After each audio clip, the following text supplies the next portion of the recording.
The desert sun hung like a brass coin in the bleached sky above Lone Hollow, its merciless heat pressing down on the scattered wooden buildings that dared call themselves a town. Red dust coated everything: the warped planks of the general store's porch, the cracked leather of abandoned saddles, the wilted leaves of the few stubborn mesquite trees that clung to life along Main Street. This was Arizona territory in 1883, where the land itself seemed to test a man's resolve with every scorching breath of wind. Through the shimmering heat waves, a single-horse buggy emerged from the direction of the whitewashed church that stood sentinel at the town's eastern edge. The woman holding the reins sat ramrod straight, her pale blue dress a startling splash of color against the endless browns and reds of the desert landscape. Margaret Whitfield guided her mare with practiced ease, though her gloved hands gripped the leather strips tighter than necessary. The townspeople watched her pass with the careful attention reserved for those who commanded respect without asking for it. Men touched their hat brims in greeting, but none called out. Women nodded from beneath parasols, but none waved her over for gossip. Margaret acknowledged each gesture with the slightest incline of her head, her face as unreadable as the weathered stone formations that bordered the valley. She was 23 years old, unmarried in a place where most girls wed by 18, and beautiful in the way that made men uncomfortable, too refined, too distant, like trying to touch moonlight reflected on water. Her father, Judge Samuel Whitfield, had brought her to Lone Hollow 5 years prior from Baltimore, after her mother's death from consumption. Since then, she'd become as much a fixture of the town as the courthouse itself, yet remained as unknowable as the day she'd arrived. The Whitfield residence stood at the north end of town, a 2-story clapboard house painted white to reflect the heat, with green shutters that were kept closed during the hottest hours. Margaret pulled the buggy into the small stable behind the house, unhitching the mare with movements born of long practice. As she worked, she could hear her father's voice drifting from his study window, deep, measured tones discussing something with another man. "The territory needs order, Edward," Judge Whitfield was saying. "Men who understand that civilization isn't built on sentiment, but on law." Margaret's hand stilled on the harness buckle. Edward Garrison's laugh floated out in response, rich and confident. "Couldn't agree more. Samuel, speaking of building civilization, when are you going to let me court that daughter of yours properly? Can't have the prettiest girl in 3 counties staying unmarried forever." Margaret knows her duty.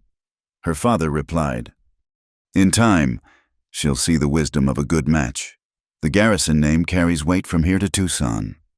The mare shifted restlessly, sensing her handler's sudden tension.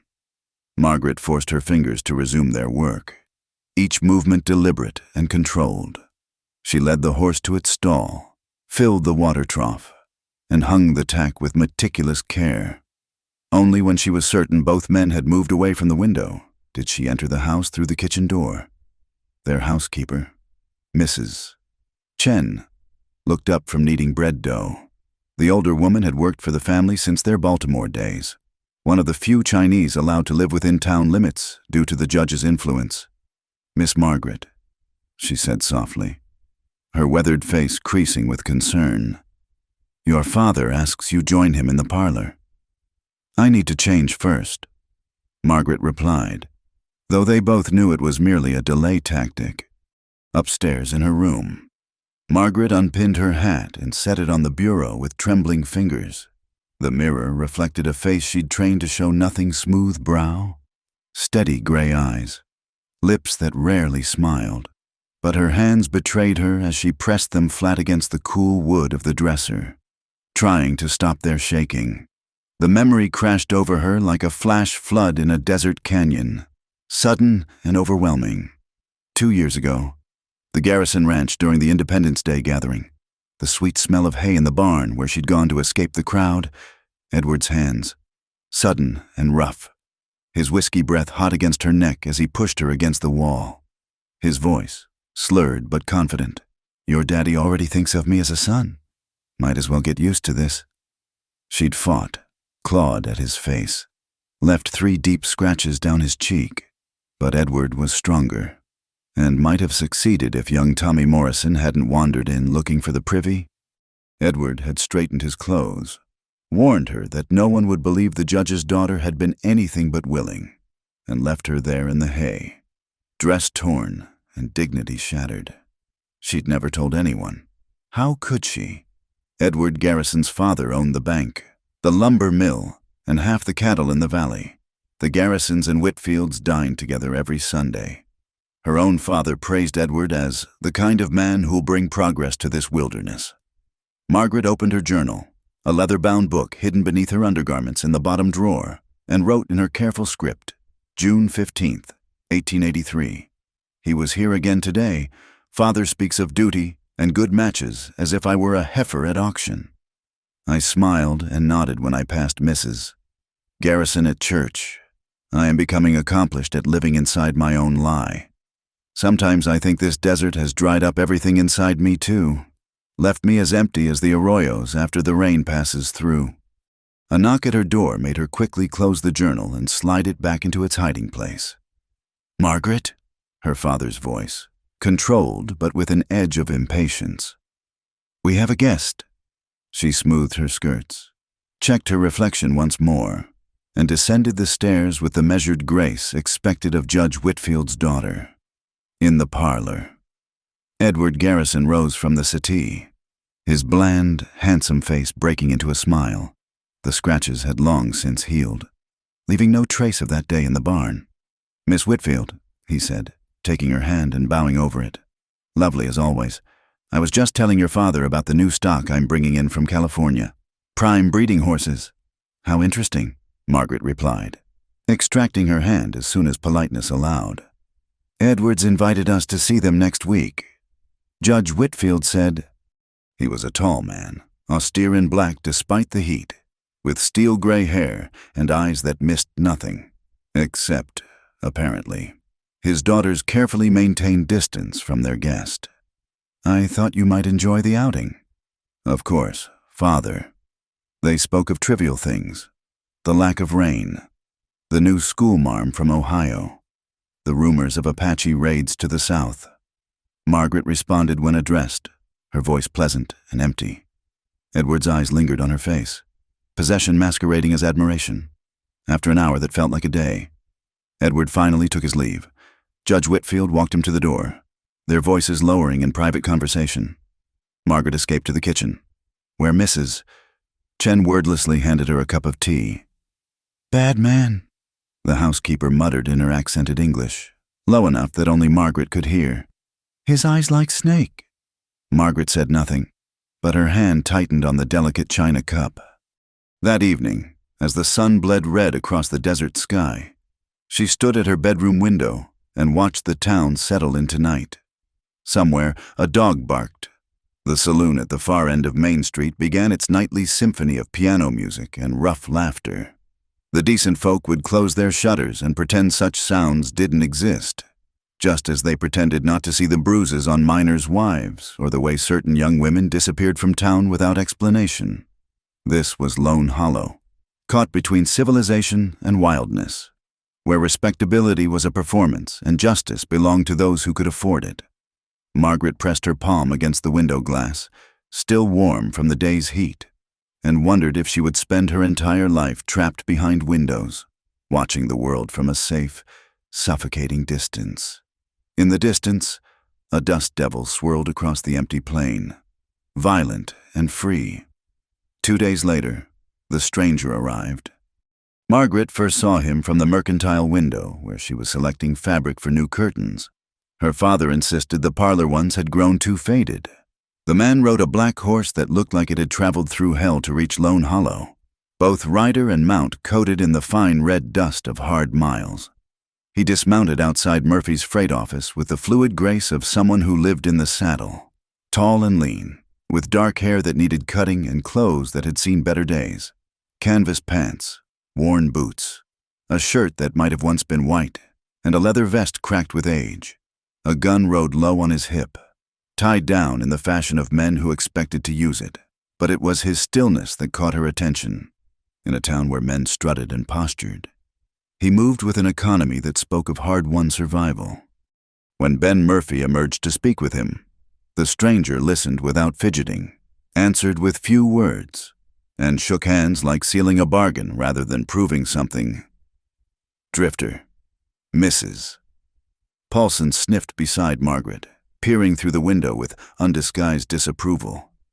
Murphy's hiring saddle tramps now. Mark my words, we'll be counting the silver before week's end. Margaret watched the stranger lead his horse toward the abandoned barn at the edge of Murphy's property, apparently his lodgings as part of whatever work arrangement he'd made. Something about the way he moved reminded her of the mountain cats she'd once seen in the high country. Careful, alert, existing in spaces others overlooked. By evening, the town had a name to attach to their speculation: Jake Colton.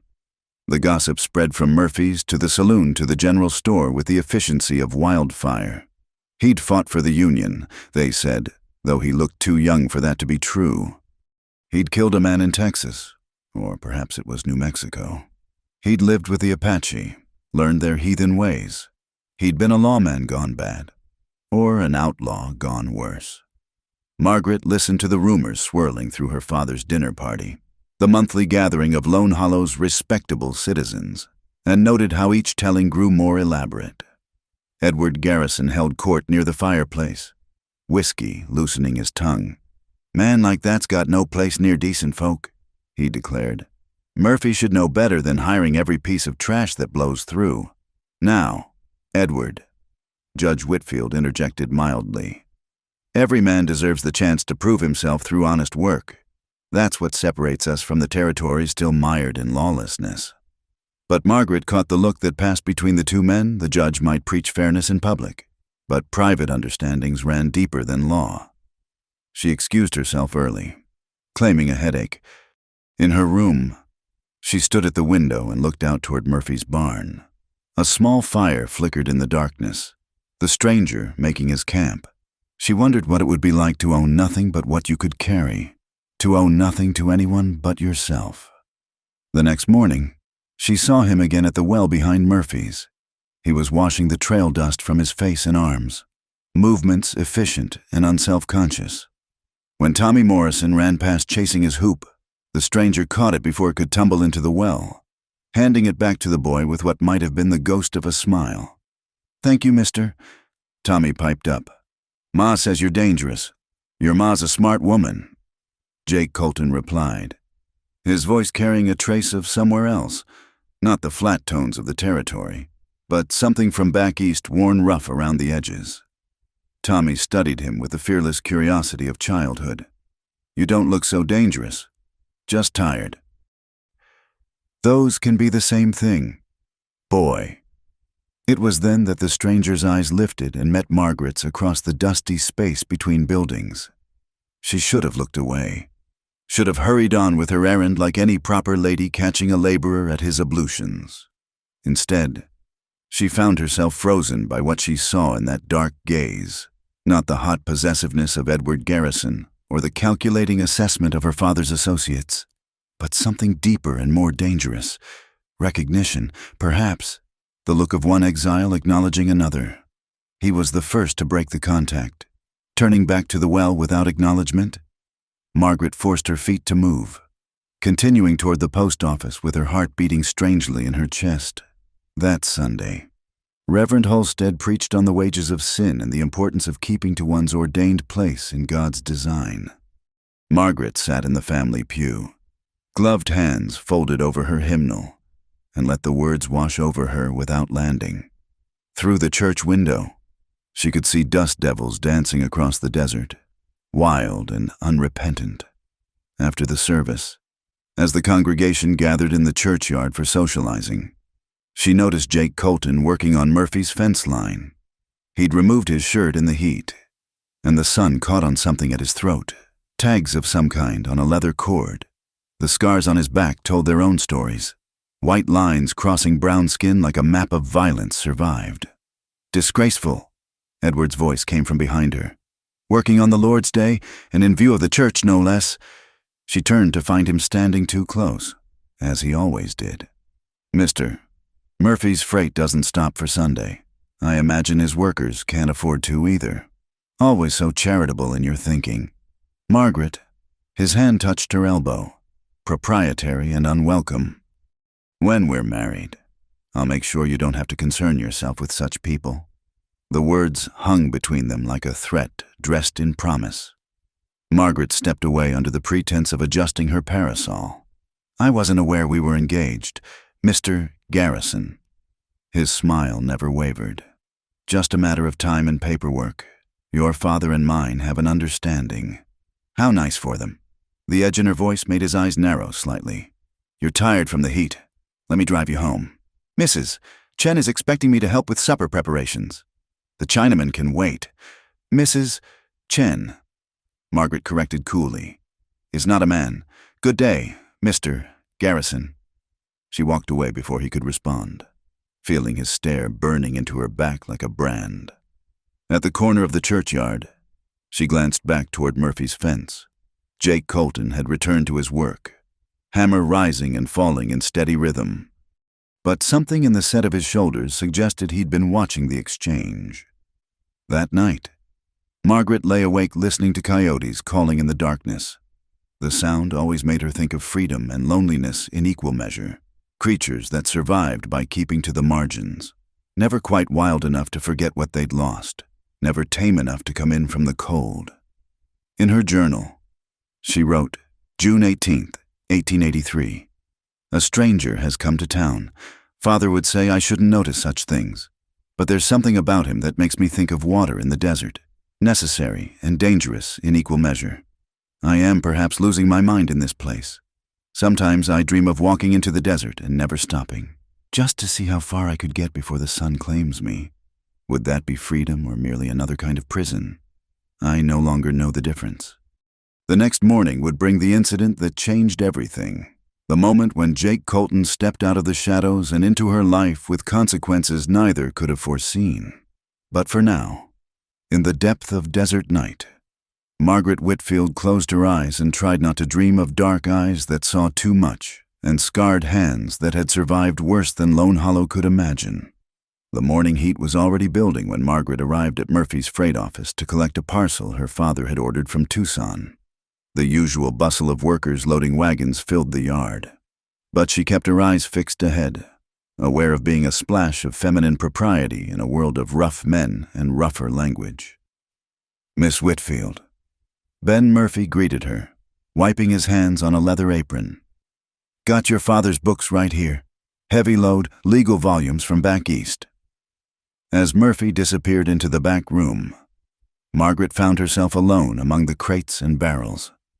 Through the open door, she could see men securing cargo with thick ropes, the kind that left burns if handled carelessly.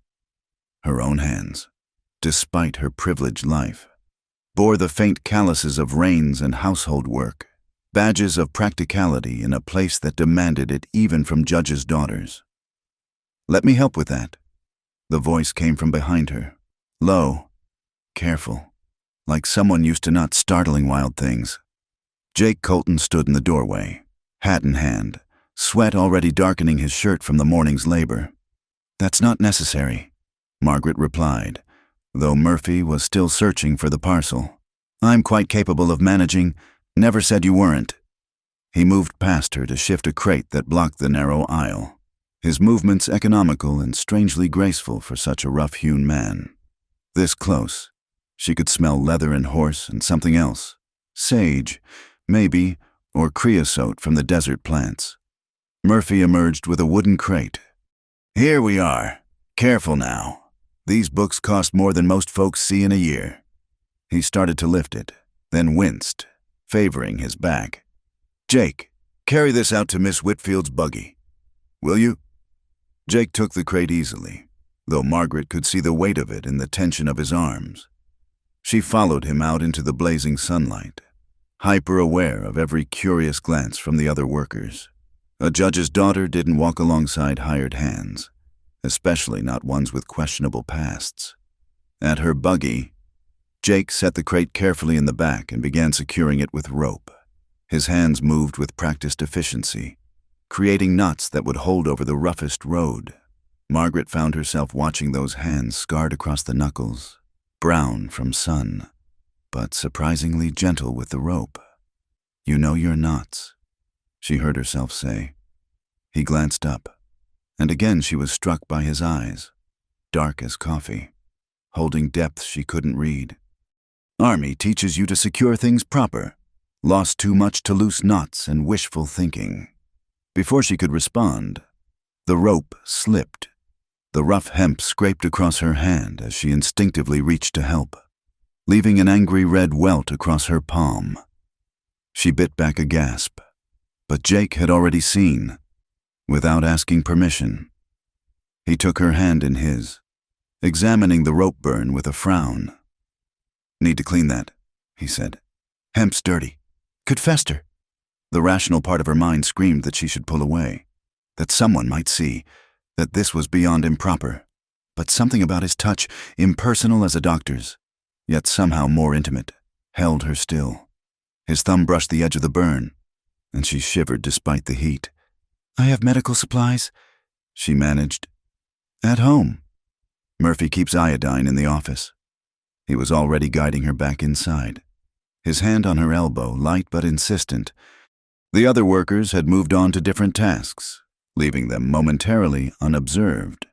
In the relative cool of the office, Jake found the medical kit with the efficiency of someone used to tending wounds. He cleaned the burn with careful dabs of iodine that stung enough to make her eyes water, then wrapped it with a strip of clean cotton. "You've done this before," Margaret observed, watching him tie off the bandage. "Had plenty of practice." His voice carried weight she couldn't decipher.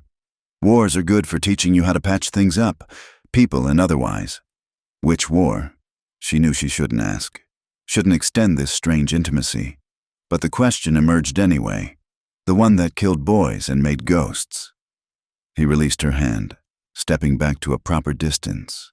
"That should heal clean if you keep it dry." Margaret flexed her fingers, the bandage crisp and white against her skin. "Thank you, Mr. Colton." "Jake," he corrected. "Mr. Colton was my father." He died thinking that meant something, before she could ask what he meant. Tommy Morrison burst through the door, all knees and elbows and 10-year-old energy. "Mr. Jake! Mr. Jake! Can you show me that rope trick again? The one that makes a lasso?" Jake's face softened in a way that transformed him. "Not now, boy. I'm working." "But you promised." Tommy's face fell. "Ma says I shouldn't bother you. Says you're dangerous folk, but you're not mean like she thinks. You're just sad." Out of the mouths of babes, Margaret thought. Seeing the truth, Tommy spoke written in every line of Jake's body. He was sad, soul-deep weary in a way that had nothing to do with physical exhaustion. "Tomorrow," Jake promised. "After evening chores. Now get before Murphy sees you and puts you to work." Tommy scampered off, and Jake turned back to Margaret. "You should go too. Folks will talk. Folks always talk." The bitterness in her voice surprised them both. That's what towns like this do best, talk and judge and decide who belongs in which box. Something shifted in his expression. "That why you look like you're drowning on dry land?" The directness of it took her breath. No one had ever seen through her carefully maintained facade so easily. "I don't know what you mean." "Sure you do." He moved toward the door, then paused. "Rope burn'll heal in a week. Other kinds of hurt take longer. But they do heal, if you let them." Then he was gone, leaving Margaret standing in the dusty office with her bandaged hand and racing heart. Through the window, she watched him return to work, lifting heavy crates like they weighed nothing, but she'd felt the gentleness in those hands, seen the pain he carried like another man might carry a watch. That evening, the Garrison family came for dinner. Margaret sat through courses of beef and potatoes, making appropriate responses while Edward dominated the conversation with tales of his business ventures. Under the table, her bandaged hand throbbed in time with her pulse. "Heard you had some trouble at Murphy's today," Edward said suddenly, his pale eyes fixed on her. "That drifter got familiar with you." Margaret's spine stiffened. "Mr. Colton assisted when I injured my hand, nothing more. Man like that shouldn't be touching respectable women." Edward's voice carried an edge. "I'll have a word with Murphy about keeping his trash in line." "You'll do no such thing." The words came out sharper than Margaret intended. "Mr. Colton showed me a kindness. There's little enough of that in this town." The table fell silent. Judge Whitfield's fork paused halfway to his mouth. "Mrs." Garrison's eyes darted between her son and Margaret like a spectator at a boxing match.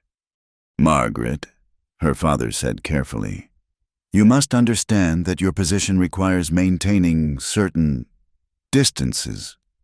Mr. Garrison is only concerned for your reputation." "My reputation?" Margaret set down her fork with deliberate calm. "Yes, we must protect that at all costs, even if it means punishing a man for the crime of basic human decency."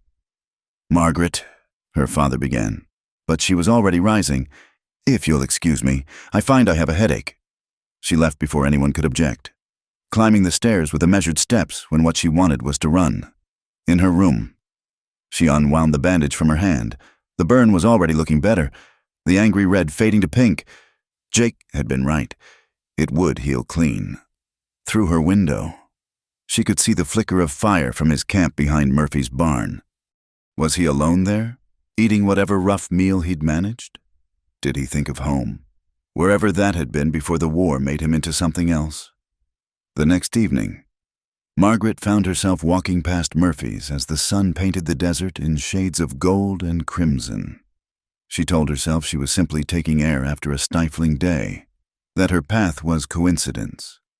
But when she saw Jake with Tommy, teaching the boy to handle a lasso in the dusty yard, she stopped. Tommy's attempt sent the rope flying in wild arcs, never quite catching the fence post they'd set as a target. Jake stood behind him, patiently adjusting his grip, murmuring instructions. There was an ease between them that spoke of trust, the boy who'd lost his parents to starvation and the man who'd lost himself to war, finding something like peace in shared moments.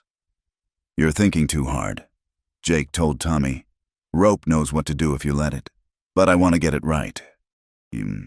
Getting it right comes from getting it wrong first, many times. Tommy tried again, and this time the loop sailed true, settling over the post with a satisfying thump. The boy whooped with joy, and Jake's rare smile transformed his weathered face. Margaret must have made some sound, because both turned toward her.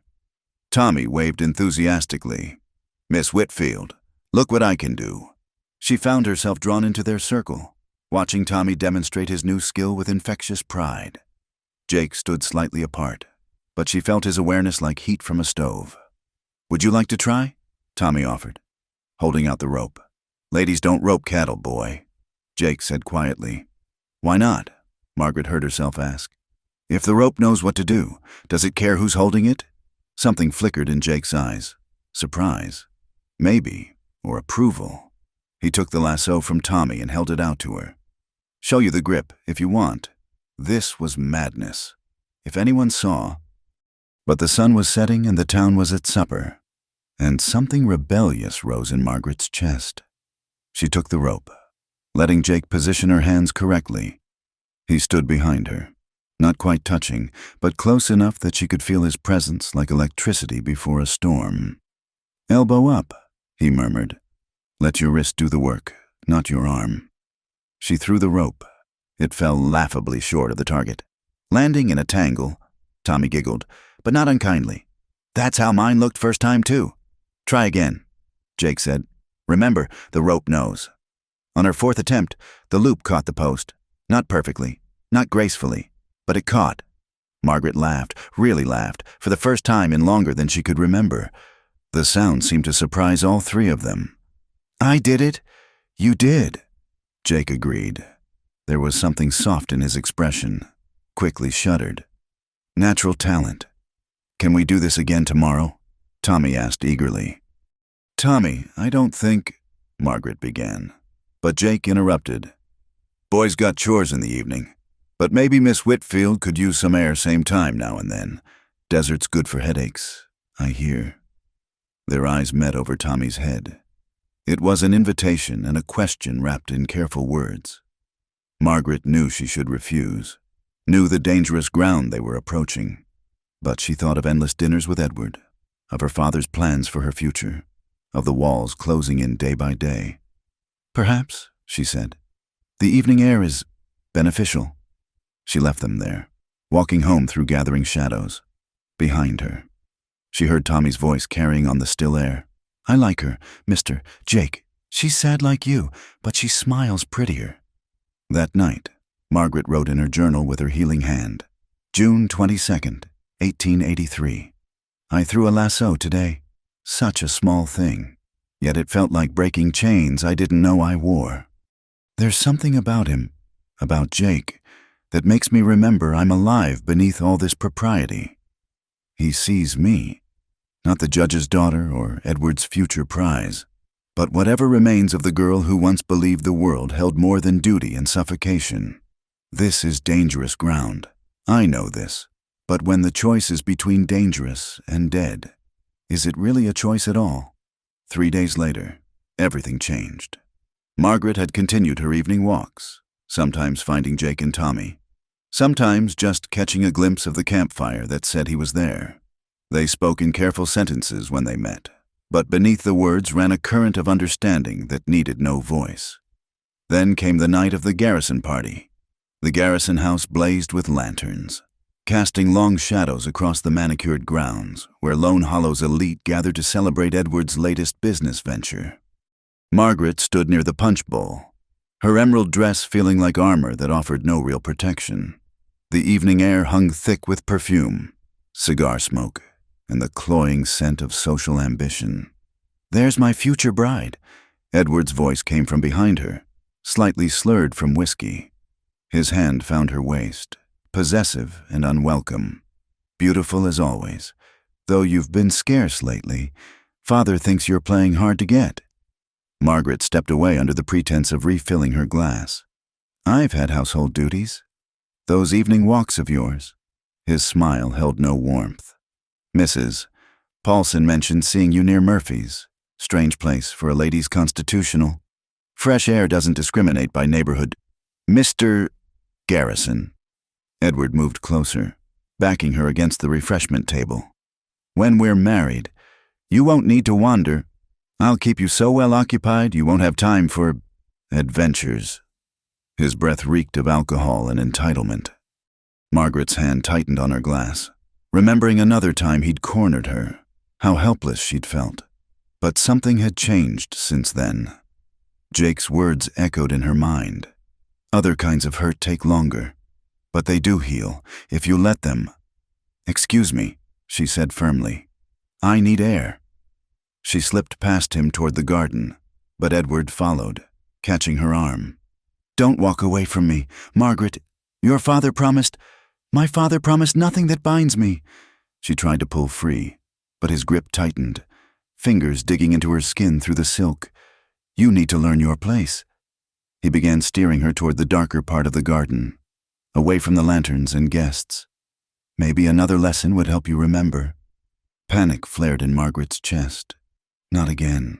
She wouldn't let it happen again. She opened her mouth to scream, but Edward clamped his hand over it, pushing her behind the rose arbor. Then suddenly his weight was gone, ripped away like a sheet in a windstorm. Margaret stumbled, catching herself against the trellis. In the dim light, she saw Jake holding Edward by his collar, having hauled him bodily off her. "The lady said she wanted air," Jake said quietly. His voice carried the same calm tone he used with spooked horses, but his eyes held something lethal. "Seems you're having trouble hearing," Edward sputtered, face purple with rage and embarrassment. "You dare touch me, you saddle tramp piece of trash!" He swung wildly at Jake, who sidestepped easily and drove his fist into Edward's stomach. Edward doubled over, gasping, then charged again. This time Jake didn't hold back. His movements were economical, brutal in their efficiency. A soldier's training combined with street fighter's instincts. Edward went down hard, blood streaming from his nose. "Get up," Jake said. "Get up and walk away. Don't look at her, don't speak to her, don't come near her again." Edward struggled to his feet, murderous rage replacing his usual polish. "You're dead. You hear me? I'll see you hang for this." "Get in line," Jake replied flatly. Edward stumbled away. and suddenly they were alone in the shadows. Margaret's whole body shook, adrenaline and relief making her knees weak. Jake stood carefully apart, hands loose at his sides like he was afraid to move closer. "You're hurt?" he asked. She shook her head, then burst into tears. "Great," gulping sobs that seemed to come from somewhere deep inside where she'd locked them away 2 years ago. Without hesitation, Jake gathered her against him, one arm around her shoulders, the other hand gentle on her hair. "Easy," he murmured. "You're safe. I've got you." She cried into his shirt, tasting salt and desert dust, feeling the solid warmth of him like an anchor in a storm. His heartbeat was steady under her cheek, and she realized he was holding her like something precious and breakable, like she might shatter if he wasn't careful. Not the first time," she managed between sobs. "2 years ago, in the barn." Jake's arms tightened. When he spoke, his voice was deadly quiet. "Should have killed him." "No." She pulled back enough to see his face. "You'll hang for sure. He wasn't lying about that. Been running from the rope a long time. Margaret, one more reason won't matter." It was the first time he'd used her given name. It sounded different in his mouth. Not ownership like when Edward said it, but recognition, like he was really seeing her. "Tell me," she said softly. "Tell me what you're running from." They sat on a stone bench hidden by climbing jasmine, and in the darkness Jake told his story. Born in Ohio to a farming family, enlisted at 17, lying about his age because he believed in something bigger than cornfields. Shiloh, Antietam, Gettysburg, names that tasted like blood and gunpowder, watching his unit die one by one until only ghosts marched beside him. "War ended, but it didn't end for me," he said. "Went home to nothing? Farm sold for taxes, family scattered, tried to work, but nobody wanted to hire a man who woke up screaming. Drifted west, got hungry enough to steal, angry enough to kill a man who tried to stop me. Been moving ever since." Margaret listened without judgment, her hand finding his in the darkness. His fingers were rough with calluses, but they held hers like she was made of spun glass. "Spent a winter with the Apache," he continued. "They didn't care what I'd done, long as I pulled my weight, learned their ways, their language. Would have stayed, but soldiers came. Always do. So I kept moving, town to town, job to job, never staying long enough to matter." "You matter to Tommy," Margaret said. "You matter to—" She stopped, but the words hung between them anyway. "Don't," Jake said roughly. "I'm poison. Margaret, everything I touch turns to ash. You're the first clean thing I've seen in years, and I won't be the one to ruin you." "Too late." The words came out fierce. "I was ruined 2 years ago in a barn while everyone danced 50 feet away.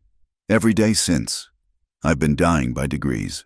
Then you came and—" She struggled for words. "You made me remember I'm more than what was done to me."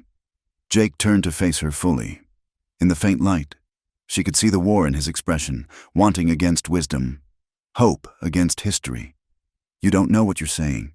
I know you see me, not the judge's daughter or damaged goods or a prize to be won, just me, Margaret." Her name was a prayer and a curse. "If they catch us, then we'll face it. I'm tired of being afraid." He kissed her then, and it was nothing like she'd imagined a kiss could be. Not taking but sharing, not conquering but surrendering. His hands framed her face like he was holding something holy, and she could taste desperation and tenderness in equal measure. When they broke apart, both were breathing hard. "This is madness," Jake said. "Yes," Margaret agreed, and kissed him again. They might have stayed there forever, hidden in their pocket of darkness, but voices approached. Jake pulled her deeper into the shadows just as Edward reappeared with several men, including Sheriff Watson. "He attacked me," Edward was saying, his voice nasal from his broken nose. "That drifter, Colton, completely unprovoked. He's dangerous, I tell you." "Where's Miss Whitfield?" the sheriff asked. "She witnessed this?" Edward hesitated. She was frightened, probably went home. "I'll need her statement," Watson said. Judge won't be happy about this.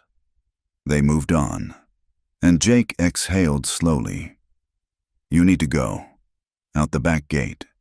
They'll be looking for both of us soon. Come with me, Margaret urged.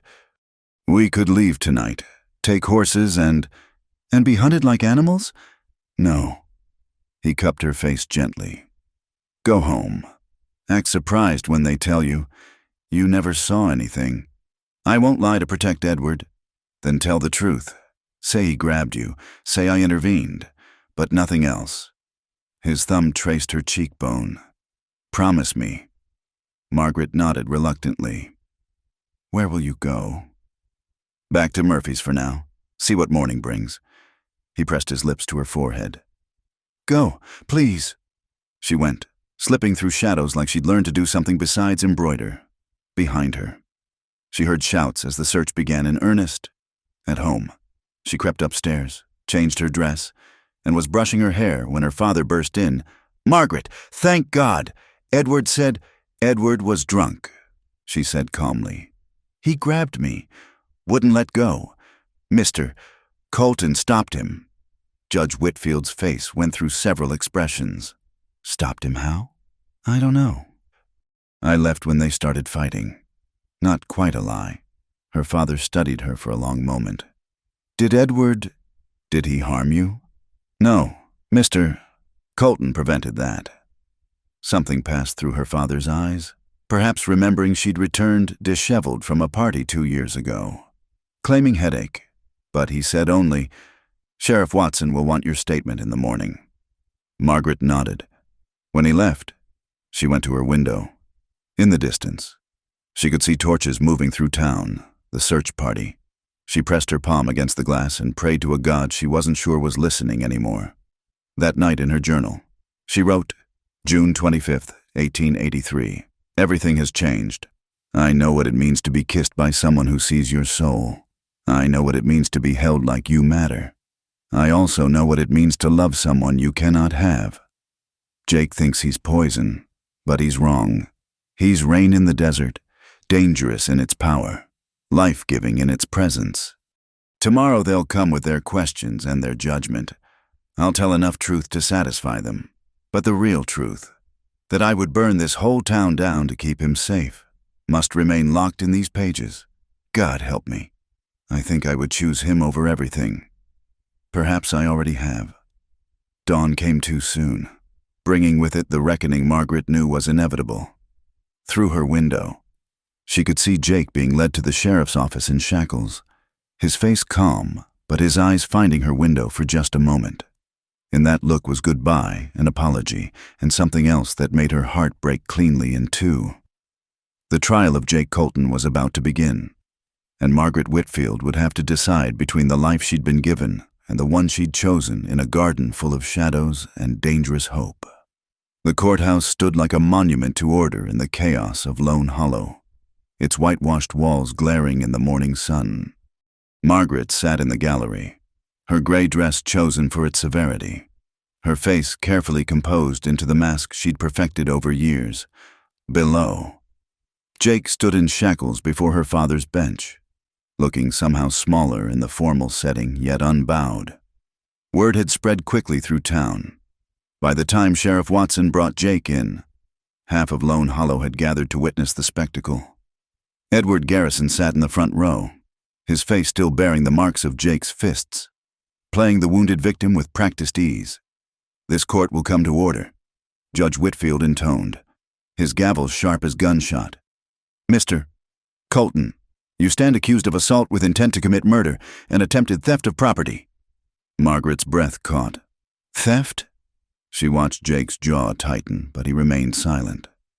Edward rose when called to testify, his father's money evident in his fine suit and polished boots. I was checking on my father's horses at the party when I found the defendant lurking near the stable. When I confronted him about his intentions, he attacked without provocation. That's a lie, Jake said quietly. The defendant will remain silent unless addressed. Judge Whitfield warned. Edward continued, spinning a tale that bore no resemblance to truth. In his version, He was a vigilant citizen protecting property, while Jake was a dangerous drifter caught in criminal act. Several party guests testified they'd seen Jake on the property uninvited, though none had witnessed the actual confrontation. "Miss Whitfield," her father said eventually, his tone carefully neutral. "You were present at the party. Did you observe any of these events?" Margaret rose, aware of every eye upon her.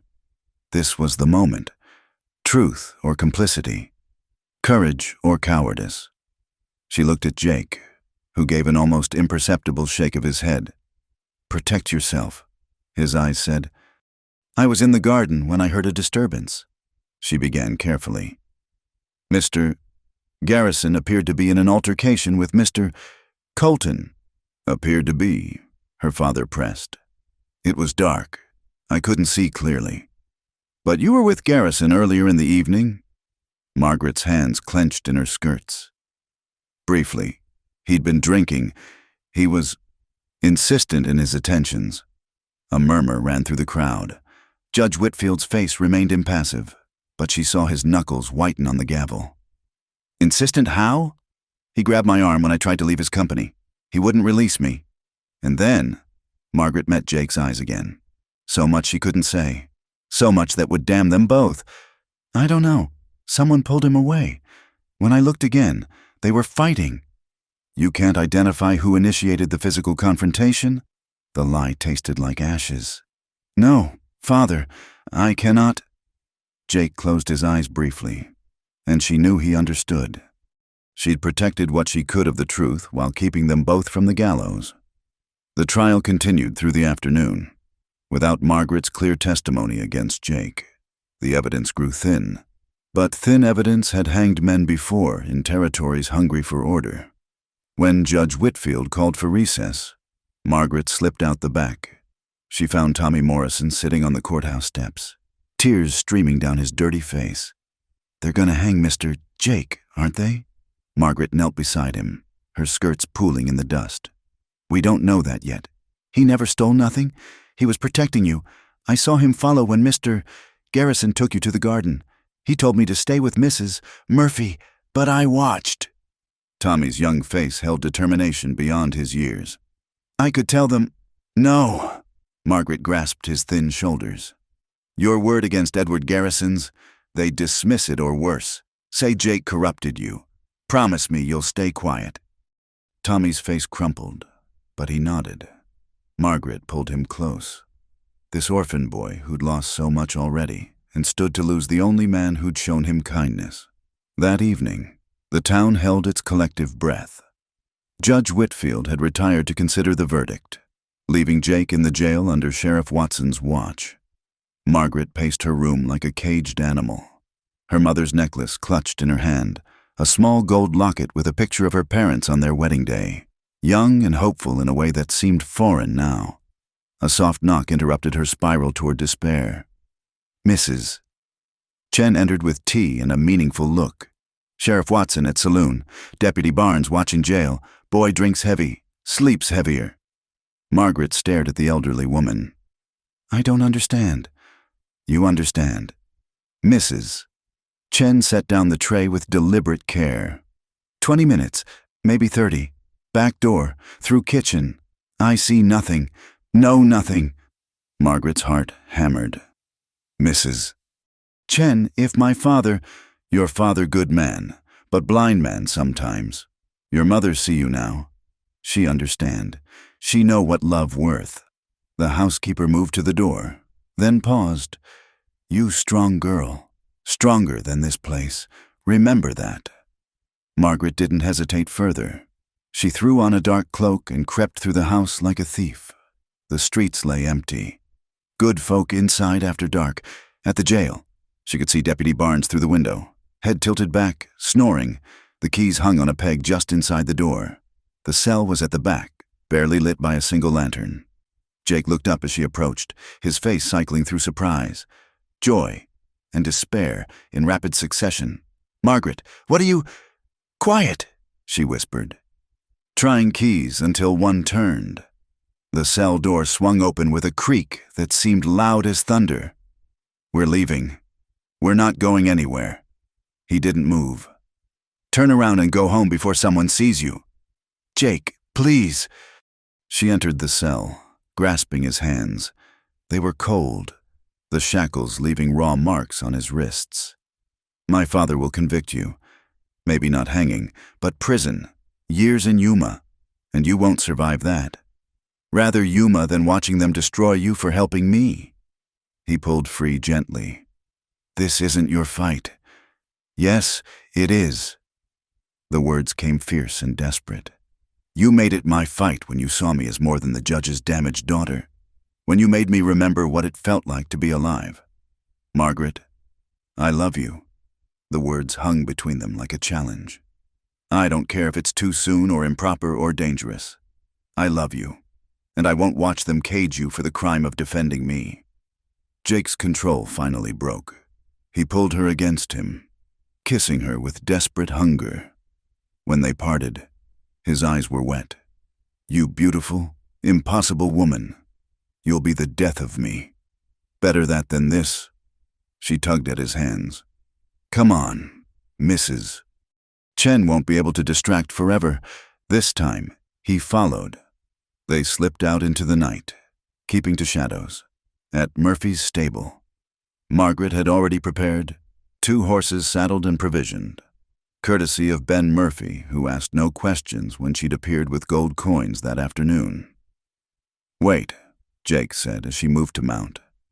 He disappeared into the abandoned barn that had been his home, returning with a small bundle. "Not much, but it's all I have." They rode out under a sliver of moon, the desert stretching endless before them. Margaret had never been beyond the town limits after dark. The landscape transformed in moonlight, silver and shadow, beautiful and terrible. They rode in silence. The only sounds, hoofbeats and distant coyote songs. After an hour, Jake pulled up near a cluster of rocks. "Need to rest the horses and talk." Margaret dismounted, legs shaky from riding astride instead of side saddle. Jake spread a blanket on the ground, and they sat looking back toward town, where a few lights still glowed. "They'll come after us," Jake said. "Your father, Edward, all of them. I'm a fugitive now. And you're—" He couldn't finish. "Free," Margaret supplied. "For the first time in my life, I'm free. This isn't freedom. It's running, different thing entirely." "Then teach me the difference." She moved closer, fitting herself against his side. "You've been running for years. Show me how it's done." Jake wrapped an arm around her, pulling her close. "First rule, don't look back. Second rule, trust no one. Third rule—" He stopped, laughing bitterly. "Already broke that one." "Jake." She turned his face toward her. "I made this choice. Not because of you, but because of me. I could have testified clearly, could have played the proper victim and watched them hang you legally. Instead, I chose this. Chose us. Don't you dare make that mean nothing." He studied her face in the moonlight. This judge's daughter who'd thrown away everything for a broken soldier. "You know what you've done, what you've given up." "I've given up tea parties where women whisper about my ruined virtue, dinners where men plan my future like I'm cattle, a father who loves justice more than truth." Her voice grew fierce. "I've given up a slow death by propriety. Fair trade for whatever comes next." Jake pulled something from his pocket, the leather cord with his army tags. But there was something else on it now. "Found this in an Apache camp. Elder woman said it was for protection." He showed her a small carved stone, smooth with age. "Want you to have it." Margaret touched the stone, warm from his body. "I have something too." She pulled out her mother's locket. "She died when I was 15, consumption. But before that, she told me something. Said love wasn't about choosing safe. It was about choosing brave. Your mother sounds wise. She would have liked you." Margaret opened the locket, showing him the tiny photographs. They were happy once, before position and propriety poisoned everything. Jake took the locket gently, studying the faces. "You look like her." "I hope so. I hope I have her courage, too." She leaned into him. "What happens now?" "Now we ride. South, maybe. Toward Mexico. Or west to California. Anywhere they won't think to look. He pressed his lips to her hair. It won't be easy. Life on the run never is. But we'll be together. Long as you'll have me. Margaret turned in his arms, kissing him slow and deep. When they broke apart, she saw her future clear, not grand houses and social position, but campfires and hard ground, danger and freedom in equal measure. With Jake beside her, it seemed like wealth beyond measuring. They remounted as false dawn touched the eastern sky, but as they prepared to ride on, hoofbeats echoed from the direction of town. Jake's hand went to his gun as riders appeared on the horizon. "Go," he said urgently. "Ride hard for those hills. I'll hold them." "No." Margaret drew her own rifle from the saddle scabbard, another preparation from that afternoon. "First rule of running, we do it together." Jake looked at her, this proper lady holding a Winchester like she meant it, and something shifted in his expression. "Together, then." But as the riders approached, Margaret recognized the lead horse, not a posse, but a single rider with a pack horse. Judge Samuel Whitfield pulled up 20 feet away, his face unreadable in the gray light. "Father," Margaret said, rifle steady despite her racing heart.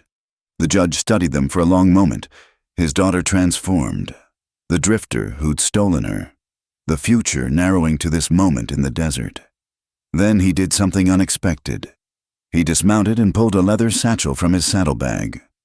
"Your mother's jewelry," he said quietly. "And what cash I could gather quickly. Maybe $300. Margaret lowered the rifle, stunned. "Father?" "I sat in my study tonight thinking about justice, about law, about the difference between what's legal and what's right." He looked old suddenly, worn down by years of rigid certainty. "Then I remembered your mother asking me once if I'd choose her or the bench. I chose the bench. She stayed, but she was never the same after." "Why are you doing this?" Jake asked, suspicion clear. "Because I won't make the same mistake twice. Because my daughter looked at me across that courtroom and lied to protect the man she loves. Because she's her mother's daughter more than mine, and that's probably for the best." He set the satchel on a rock between them. "There's a letter, too. Says Margaret left of her own will. Should slow down anyone looking." Margaret dismounted and approached her father slowly, as if he might vanish. "The Garrisons will be told their son attacked my daughter while intoxicated and that she fled in fear for her safety. Let them chew on that version of events." A ghost of a smile touched his lips. "Mrs. Chen helped me understand a few things.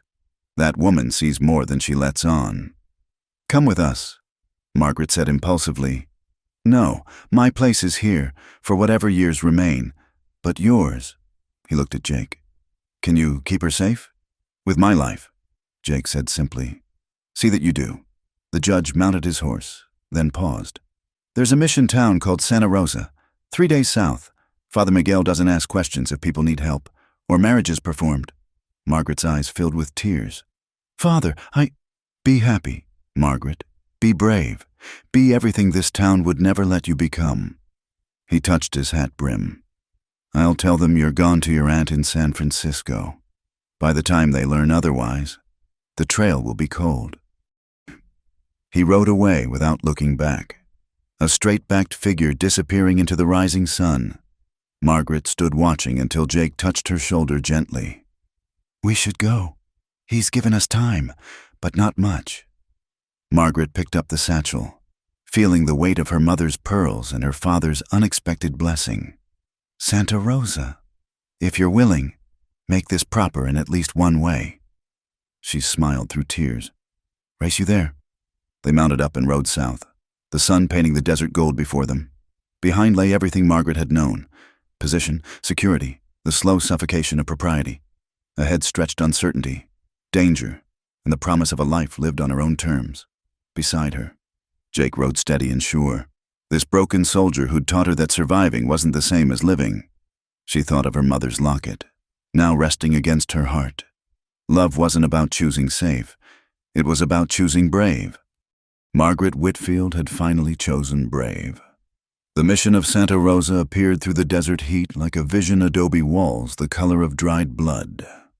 A bell tower reaching toward an unforgiving sky. They'd ridden 3 days through landscape that shifted from red rock to scrub brush to sand, stopping only when the horses demanded it. Now, dust-covered and sun-scorched, they approached the wooden gates where an elderly Mexican man tended a small garden. "Father Miguel?" Jake asked in Spanish. The man straightened, studying them with eyes that had seen too much to be surprised by anything. "Inside. You'll find him at prayer." The courtyard held an otherworldly quiet after the endless wind of the desert. A fountain trickled in the center, its water sound like music. Margaret had never been inside a Catholic church.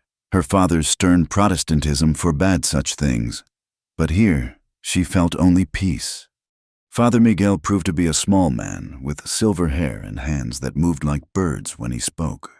He listened to their request without judgment, his dark eyes taking in their travel-worn clothes and the way they unconsciously leaned toward each other. "Marriage is a sacrament," he said in accented English, "not to be entered lightly." "Nothing about this has been light, Father," Margaret replied. "But it's been true." The priest studied her for a long moment, then nodded. "Tomorrow morning, then, tonight, you rest. Separate rooms, we maintain propriety here, even for lovers fleeing into the desert." That evening, Margaret bathed in water that felt like luxury after days of dust. The simple room they'd given her had whitewashed walls and a narrow bed, a wooden cross the only decoration. She was braiding her still damp hair when a soft knock came at the door. "It's me," Jake's voice, uncertain. She opened the door to find him clean-shaven, wearing a fresh shirt someone had provided, without the trail dust and stubble. He looked younger, more vulnerable. The setting sun through the corridor windows painted him in gold. "Wanted to ask if you're certain," he said quietly. "Tomorrow changes things legal-like. Makes it harder if you decide." "If I decide what? That I made a mistake?" Margaret stepped into the corridor, closing the door behind her. "Jake Colton, I freed you from jail, rode 3 days through Hell's Own Furnace, and I'm about to marry you in a mission in Mexico. When exactly were you planning to believe I mean this?" A smile tugged at his mouth. "Fair point. Besides," she continued, moving closer, "we've already broken every other rule. Might as well have one thing proper between us." He caught her hand, pressing it to his lips. "You know what you're binding yourself to? A man with blood on his hands and prices on his head? I know exactly who you are." She traced the scar that ran along his jaw, feeling him shiver. "The question is whether you know who I am. Not the judge's daughter anymore. Just Margaret. Are you certain that's enough?" "More than enough," he said roughly. "More than I deserve." "Stop that." She gripped his shirt, pulling him down to her level. "I won't spend my life hearing you apologize for existing. We both chose this. We both fought for it. That makes us equal in whatever comes next." He kissed her then, hungry and desperate against the mission wall. When footsteps echoed from around the corner, they broke apart like guilty children. An elderly nun passed, giving them a look that managed to be both disapproving and amused. "Tomorrow," Jake said, voice unsteady. "Tomorrow," Margaret agreed. That night she barely slept, mind racing between past and future. She thought of her mother, married at 17 to a man chosen for his prospects, of Mrs. Chen, who'd left family in China for a new world that barely tolerated her existence. Of all the women who'd made choices or had choices made for them, tomorrow she would choose for herself, and the weight of that freedom was terrifying and wonderful. Dawn came pink and gold across the desert. The nun who'd caught them the night before helped Margaret dress, clucking over her travel-stained clothes. But from somewhere, she produced a white shawl, delicate as spider silk. "Every bride needs something," she said in Spanish Margaret barely understood. "This was my sister's. She would be happy to know it's worn again." Margaret's eyes burned with sudden tears, kindness from strangers, when her own people would condemn her. "Gracias," she managed. Jake waited at the altar, and her breath caught at the sight of him. Someone had found him a proper jacket. He stood straight as the soldier he'd once been, but his eyes when they found hers held wonder like she was a miracle he didn't quite believe in. The ceremony was simple, conducted in a mix of Latin, Spanish, and English. Margaret understood little of the words, but the meaning transcended language. Jake's hands shook slightly as he held hers. When Father Miguel asked for rings, Margaret started to shake her head, but Jake produced 2 bands of braided horsehair. "Made them last night," he said quietly. "It's not gold, but it's perfect," she interrupted, meaning it. Gold could be stolen, sold, lost. This was something he'd created with his own hands in the dark hours before dawn, weaving their future from simple materials. When Father Miguel pronounced them married, Jake kissed her softly, like sealing a prayer. Around them, a handful of mission residents who'd gathered to witness applauded. An old woman pressed dried flowers into Margaret's hands, chattering blessings in rapid Spanish. They spent one more night at the mission, this time sharing a room as husband and wife. The reality of it made them almost shy with each other, until Jake laughed at their sudden awkwardness. "We've done this backwards," he said. "Most folks court proper before the wedding night. Most folks haven't been shot at together either." Margaret replied, working at the buttons of his jacket. "We're not most folks." "No," he agreed, catching her hands and kissing each palm. "We're not." That night they came together as equals, not in stolen darkness or desperate farewell, but with the door barred and the future spreading before them like an unmapped trail. Jake touched her like she was precious and breakable, until she showed him she was neither. They learned each other's bodies by lamplight, marking the places that made breath catch and control shatter. When Margaret cried out, Jake covered her mouth with his, swallowing the sound like communion wine. After, they lay tangled in sheets and moonlight, the desert wind singing through the window grates. Margaret traced the scars on Jake's chest, each one a story of survival. "Where do we go now?" she asked. "West, maybe, California. Heard there's work in the gold fields that don't ask too many questions." "Together," she said. "Not a question." "Together," he confirmed, pulling her closer. "You and me against whatever comes." They left Santa Rosa 3 days later. Provisions restocked and horses rested. Father Miguel blessed them at the gate, pressing a letter of introduction into Jake's hands. "For Father Francisco in Los Angeles, if you need sanctuary." The first test came sooner than expected. A week into California territory, they stopped in a mining town for supplies. Margaret waited with the horses while Jake went into the general store. Through the window, she saw him freeze, then slowly raise his hands. 3 men had entered behind him, badges glinting, bounty hunters or lawmen. It didn't matter. Someone had recognized him.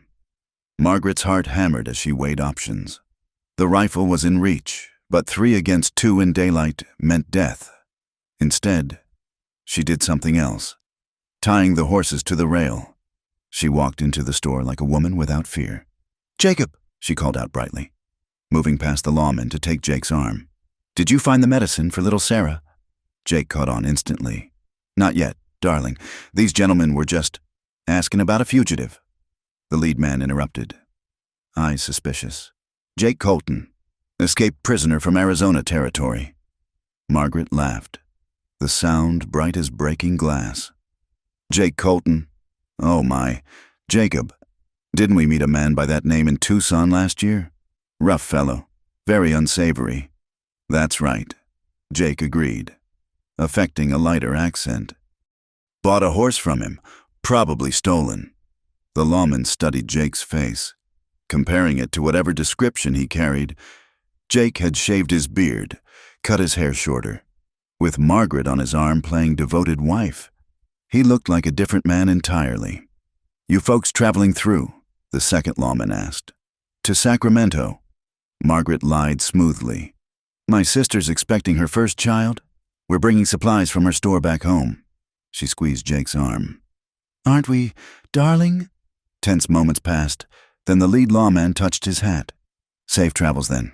Ma'am, sir, if you do see Colton, there's a reward. We'll surely keep watch."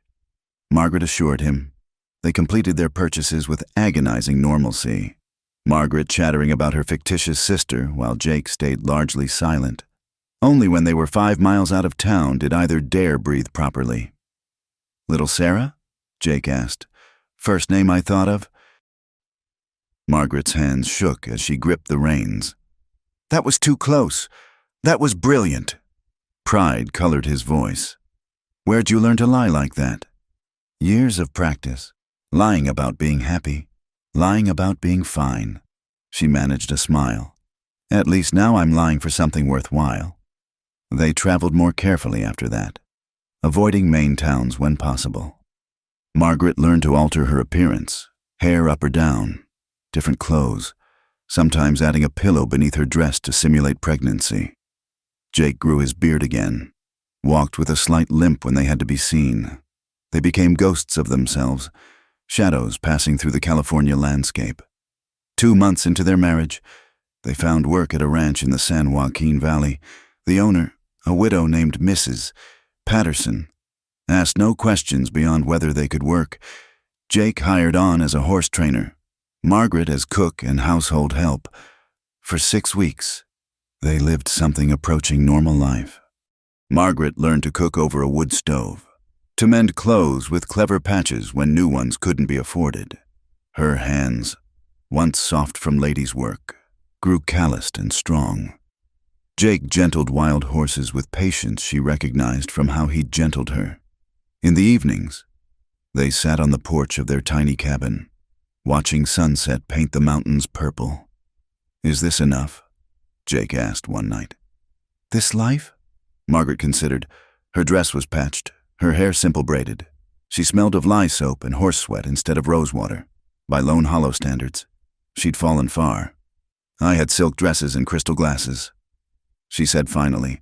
"I had a father who was a judge and a future mapped out neat as surveyor's lines. And I was dying inside, bit by bit." She turned to him. "This?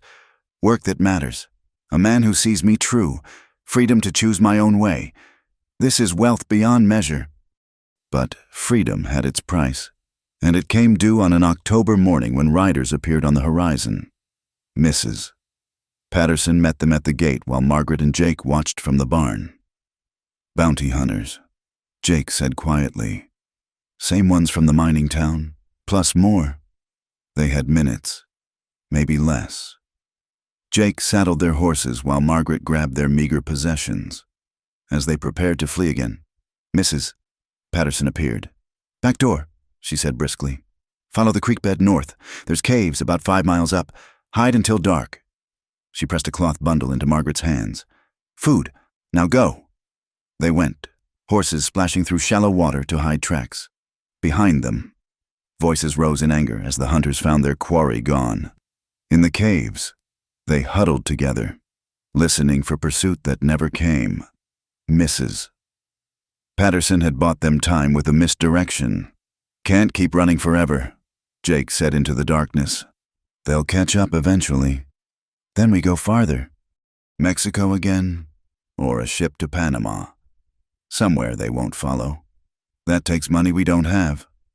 Margaret touched the bundle at her throat, her mother's jewelry, still hidden. "We have enough," but Jake shook his head. "That's yours. Your inheritance. It's ours," she corrected firmly. "Everything is ours now. That's what marriage means." They stayed in the caves until full dark, then rode north toward Sacramento. There they sold 2 pieces pearl earrings that brought enough for ship's passage. 3 days later, they stood at the rail of a steamer bound for Portland, watching California disappear into morning fog. "You regret it?" Jake asked. "Leaving land behind?" Margaret thought of Lone Hollow, of her father probably growing old alone, of Edward Garrison finding some other woman to torment. That life felt like a story someone else had lived. "Only thing I'd regret is not being here with you," she said. Jake pulled her close, and together they watched the sea swallow their past. Ahead lay Oregon territory, then maybe Canada. New names, new chances, new challenges to face together. The wedding rings of braided horsehair had worn smooth with daily life, but they held strong. Margaret Colton, who had been Margaret Whitfield, who had been 100 different lies to survive, stood with her husband as the ship carried them toward whatever came next. She'd traded respectability for authenticity, safety for freedom, a mapped future for an uncertain horizon. It was the best bargain she'd ever made. Portland proved colder than any place Margaret had known. The constant rain a shock after desert heat. They found lodging in a boarding house near the docks, registering as Mr. and Mrs. James Coleman. Jake took work at the shipyard while Margaret mended clothes for sailors' wives. For 3 months, they built a quiet life in the gray city. Then came the letter. Margaret found it slipped under their door one evening. Her name, her real name, written in familiar script. Her hands trembled as she opened it. Margaret, I pray this reaches you. Your father is taken ill. The doctor says weeks, perhaps days. He asks for you constantly. I know the danger, but felt you should know. Edward Garrison left town after your father publicly denounced him. There are still questions, but less heat behind them. If you come carefully. Your devoted servant, Mrs. Chen. Jake found her sitting on their narrow bed, the letter crumpled in her lap. He read it silently, then sat beside her. It's a trap, he said quietly. Maybe, but Mrs. Chen wouldn't lie about this. Even if it's true, going back means... I know what it means. Margaret stood, pacing to the rain-streaked window. But he's my father, whatever else he was. He gave us time to run. He gave us his blessing when he could have sent the whole territory after us. Jake was quiet for a long moment. You need to go. She turned, surprised. You'd let me. Let you? He smiled sadly. Margaret, I've never let you do anything. You're not property to be permitted or denied. You're my wife, my equal. If you need to see him, we'll figure out how. We? You think I'd let you ride into danger alone? We face things together. That was the promise. Margaret crossed to him, framing his face with her hands. I don't deserve you. Other way around, darling. Always has been. They spent 2 days planning. Margaret would go ahead, a widow returning home for her father's illness. Jake would follow separately, staying outside town unless needed. They had enough money saved for train fare part way, horses for the rest. The journey took 2 weeks. As they neared Lone Hollow, the familiar landscape made Margaret's chest tight. Red rocks and sparse vegetation, the endless sky that had once felt like a prison. Now she saw it differently, harsh but honest, unforgiving but clean. They parted 5 miles from town. Jake made camp in a box canyon they'd passed on their flight months ago. I'll watch the road, he promised. You need me. Light a fire on Thompson's Ridge. I'll see it. Margaret rode into Lone Hollow as the sun set, painting the buildings the color of old blood. The town looked smaller than memory, shabbier. Several storefronts stood empty. The Garrison Bank had a new name, Cattleman's Trust, at her father's house. Mrs. Chen answered the door. The older woman's face crumpled with relief. Miss Margaret, you came. How is he? Weak. The cancer eats him from inside, but his mind is clear. She gripped Margaret's hands. He needs to see you, to make peace. Margaret climbed the familiar stairs, each creak a memory. Her father's room smelled of medicine and decay. The man in the bed looked 20 years older than the judge she'd left, skin yellow, eyes sunken, but still sharp when they found her. Margaret, his voice was paper-thin. My dear girl. She sat beside the bed, taking his cold hand. Father, you look different, stronger. Life does that. A ghost of smile touched his lips. Your mother would be proud. She always said you had iron in you, just needed the right fire to forge it. He coughed, specks of blood on the handkerchief. Is he with you, your husband? Margaret hesitated, then nodded. Not in town, but close. Smart. There's still, technically, a warrant, though Watson doesn't look too hard these days. Her father's fingers tightened on hers. I need to tell you something. About Edward. Father, that's done. No, listen. His eyes burned with urgency. After you left, Others came forward. 2 Mexican girls from the south side, a miner's daughter. Watson couldn't ignore it anymore, but Edward ran before arrest. His father's bank failed a month later. Seems Edward had been stealing to cover gambling debts. Margaret felt a cold satisfaction. Where did he go? Mexico, last anyone heard, but Margaret, her father struggled to sit up. He swore revenge. On you, on your Jake. The man's got nothing left but hate. We've been careful. Not careful enough if Chen found you. He fell back, exhausted. I've changed my will. Everything to you, the house. What money's left. Documents are with Judge Harrison. He's sympathetic to your situation. Father, I don't want... Let me do this. Let me give you something clean. Tears tracked down his sunken cheeks. I failed you, Margaret. All those years of choosing law over love, reputation over truth. I see that now. Margaret leaned close, kissing his forehead. You gave us freedom when it mattered. That's forgiveness enough. They talked through the night, carefully, of small things. Her life in Portland, the ocean, the constant rain. He told her about changes in town, who'd married, who'd died. Neither spoke of the years between, the silence that had grown like a wall. Near dawn, his breathing grew labored. Margaret sent Mrs. Chen for the doctor, but they both knew it was time. Judge Samuel Whitfield died as the sun rose, his daughter's hand in his. The funeral drew half the town. Margaret stood at the graveside in borrowed black, accepting condolences from people who'd condemned her months before. Sheriff Watson tipped his hat but kept his distance. Tommy Morrison, taller now but still all knees and elbows, hugged her fiercely. Is Mr. Jake here? He whispered. Nearby, she whispered back. But secret. Tommy nodded solemnly. I can keep secrets. That night, Margaret climbed to Thompson's Ridge and lit a small fire. Within an hour, Jake appeared like a ghost from the darkness. She fell into his arms, finally allowing grief its due. He's gone. I know, darling. I'm sorry. They sat by the dying fire as she told him everything.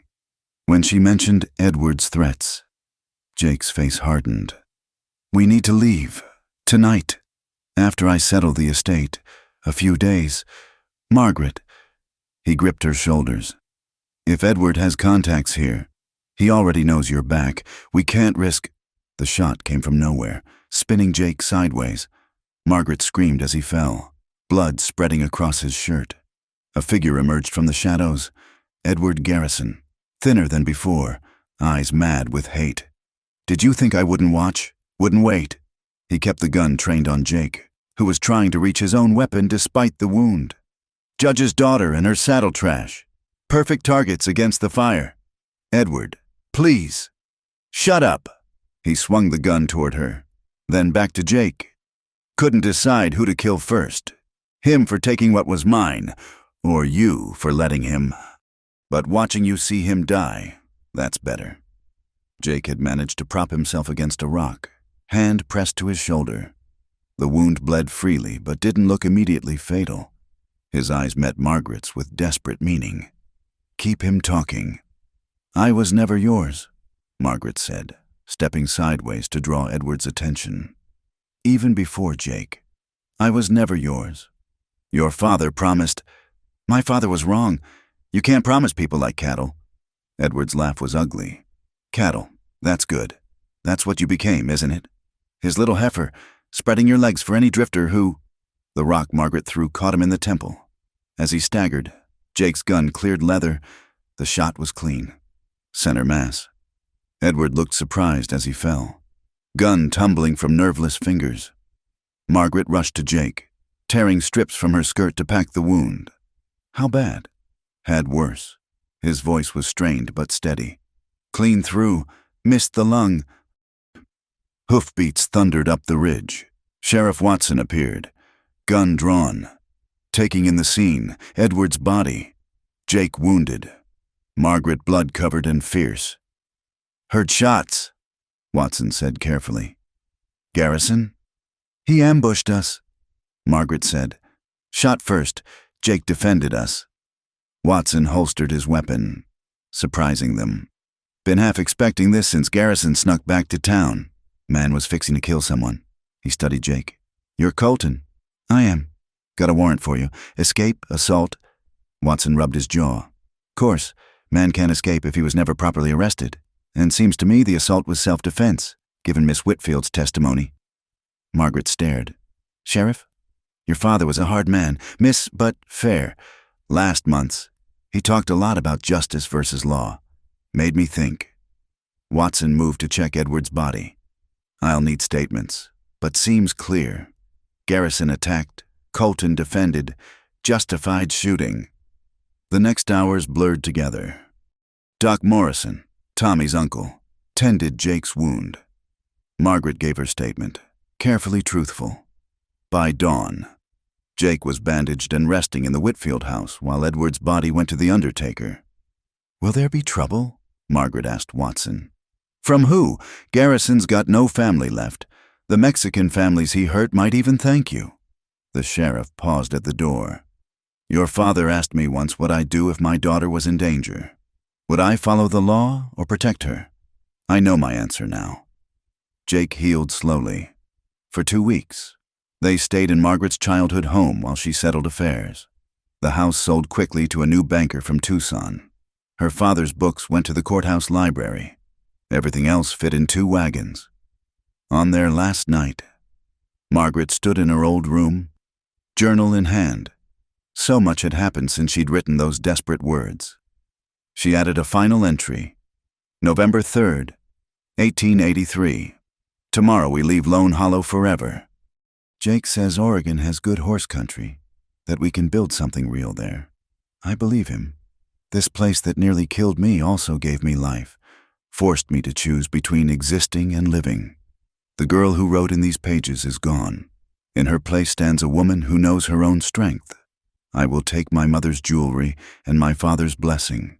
I will take my husband, wounded but whole.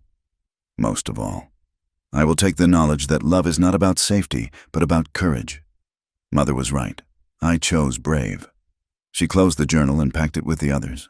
Tomorrow they would rise with the sun and point themselves toward a future neither fully knew. There would be challenges. Certainly, Jake would always carry scars, visible and hidden. She would always be a woman who chose scandal over surrender. But tonight, in the house where she'd learned to hide herself, Margaret Colton stood at the window and felt only freedom. In the desert, beyond town, coyotes sang their wild songs. She listened and understood. Some creatures were meant for margins, for spaces between civilization and chaos. Jake appeared in the doorway, moving carefully but steadily. Ready? She turned from the window, from the past, from everything that had tried to cage her. Yes, he held out his hand, and she took it. Together they descended the stairs and out into the night.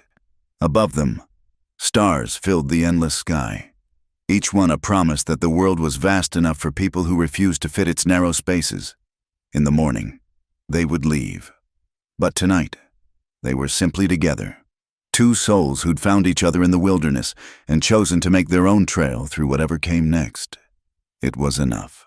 It was everything. The Oregon rain fell in sheets, turning the world into a watercolor painting of greens and grays. Margaret pressed her face against the cabin window, watching Jake work with a young stallion in the corral. 2 years had softened the hard edges of their life. The watchfulness never fully left them. The horse reared, but Jake stayed calm, speaking low words she couldn't hear through the rain and glass. Their small ranch sat in a valley 40 miles from Eugene, purchased with the last of her mother's jewelry and what they'd saved from Jake's work. 20 acres of good pasture, a solid barn. This 2-room cabin that had become more home than anywhere she'd lived. The nearest neighbors were 5 miles off, close enough for help, far enough for privacy. A knock at the door made her tense, old habits dying hard. But it was only Mrs. Oakley from the neighboring ranch, red-faced from the cold ride. Margaret, dear, I'm sorry to trouble you, but my youngest has taken fever. Do you have any of that willow bark tea left? Of course. Margaret moved to her medicine shelf, stocked with remedies learned from Mrs. Chen and refined through trial. Take this too, elderberry syrup, 3 spoons daily. Mrs. Oakley pressed coins into her hand, though Margaret tried to refuse. You're a blessing to this valley. Don't know what we'd do without you. After she left, Margaret returned to the window. Jake had the stallion walking calmly now, trust building between man and animal. He'd made a name here, Coleman the horse gentler, man who could take the wildest stock and turn them useful. It wasn't fortune, but it was honest work. That evening, as rain drummed the roof, they sat by the fire mending tack. Jake's shoulder still ached in wet weather, legacy of Edward's bullet, but his hand stayed steady on the leather. Mrs. Oakley paid for the medicine again. Margaret said, tried to refuse, but she insisted. You're becoming the valley healer. Soon they'll be lining up at our door.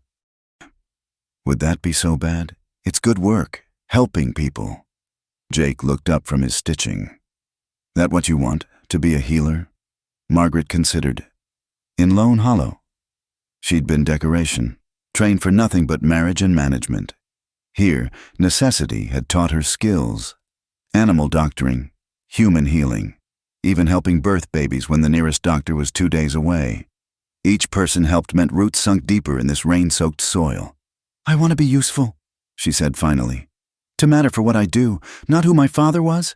You matter, Jake said simply. Always have. But she heard what he didn't say, the question that hung between them some nights. Was this enough? This quiet life, this careful peace?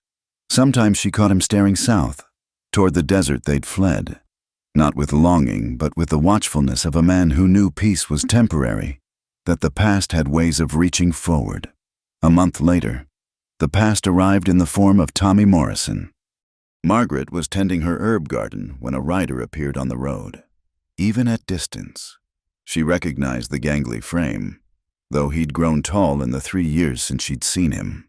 She called for Jake, who emerged from the barn with his hand near his gun.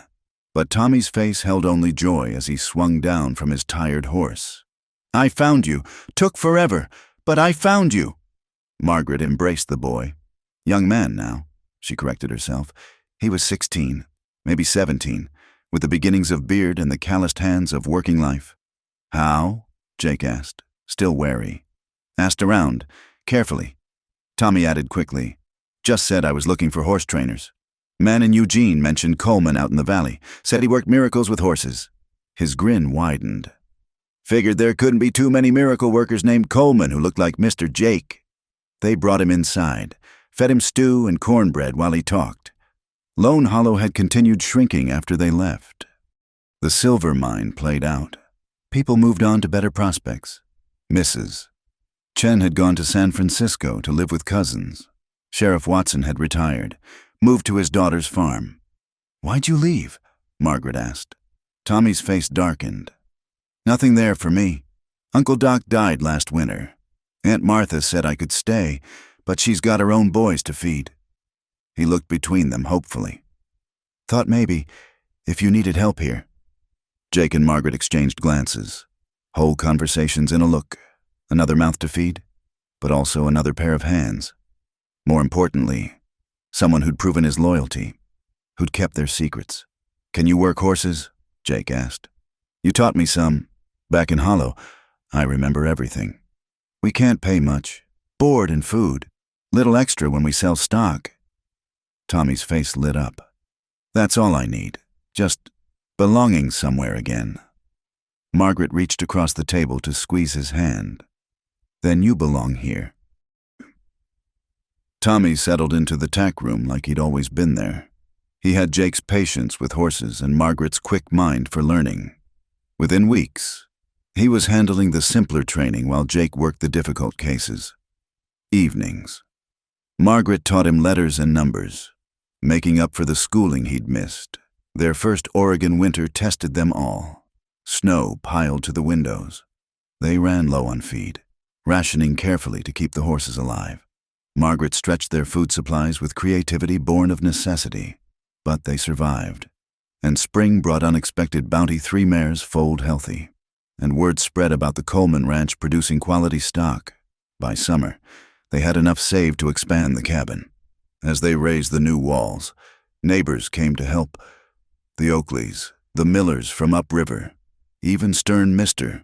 Paulson, who'd eyed them suspiciously their first year. Margaret served food she'd have been ashamed of in Lone Hollow. But no one cared about matching dishes or proper courses. They cared that she'd nursed the Miller baby through croup, that Jake had saved Paulson's prize mare from a breached birth. "You've got a good place here," Mrs. Miller said, watching her boys play with barn cats. "Good people, too." That night, in their new bedroom, smelling of fresh pine, Margaret lay in Jake's arms listening to Tommy's snores from the main room. "He sounds like a sawmill." "He's happy. Probably first time in years he's slept without worrying." "Are you happy?" The question slipped out before she could stop it. Jake was quiet so long she thought he'd fallen asleep. Then, "When I was in the war, dying in mud and blood, I never imagined I'd have this, a home, work that matters, a woman who—" He turned to face her in the darkness. "I wake up some mornings and can't believe you're real, that any of this is real." "It's real," she assured him, pressing close. "We made it real." But reality included shadow with light. The next spring brought a visitor who reminded them the past never fully released its hold. Margaret was working in the garden when a well-dressed man rode up. Something about his bearing, military straight, made her wary. "Mrs. Coleman?" "Yes." "Captain James Forrester. Retired. I wonder if I might speak with your husband." Jake emerged from the barn, Tommy behind him. Margaret saw recognition flash across Jake's face, though he kept his expression neutral. "Captain, Sergeant Colton." Forrester dismounted, studying Jake with sharp eyes. "Been a long time. Not my name anymore." "No, I suppose not." The captain glanced around their property, taking in the neat fences, healthy horses, the cabin with flowers in window boxes. "You've done well for yourself. What do you want?" Jake's voice held an edge Margaret rarely heard anymore. "Peace, mostly. I've been traveling, visiting men from the regiment. What's left of them?" Forrester's face aged years in moments. "Wanted to say things I should have said during the war. That you were a good soldier. That what happened at Millerville wasn't your fault." Jake went rigid. Millerville? He'd never spoken that name, but sometimes he woke screaming it. 30 men died because of my decision," Jake said flatly. 30 men died because command gave bad intelligence. You led a patrol into an ambush no one could have predicted. The miracle is any survived. I survived. They didn't. And you've been punishing yourself since." Forrester reached into his coat, and both Jake and Tommy tensed, but he pulled out only a letter. "Your discharge papers. Honorable. Should have been issued years ago. But things got lost in the chaos after Appomattox." Jake stared at the papers like they might bite. "Why now?" "Because I'm dying." Forrester said it simply. "Cancer. The doc says. Making my peace where I can. You were one of my best, Colton. What happened after? The drifting. The trouble. That's on the war. Not you. Time to let it go." He mounted his horse, tipped his hat to Margaret. "Ma'am, you've got a good man there. Make sure he knows it." After Forrester left, Jake stood frozen in the yard, papers clutched in his hand. Margaret approached carefully, like she would a spooked horse. "Jake? Honorable discharge." His laugh held broken glass. 3 years after I needed it. After I became everything they said I was. Thief, killer, outlaw. You became a survivor, and then you became more. She took his face in her hands, forcing him to meet her eyes. "You became the man who saved me, who built this place, who gives broken horses second chances because you know what it's like to be written off." Tommy cleared his throat. "I'll, see to the horses." When they were alone, Jake pulled Margaret close, burying his face in her hair. She felt him shake, not tears, but something deeper, like foundations shifting. When he finally spoke, his voice was raw. "I dream about them, the boys who died.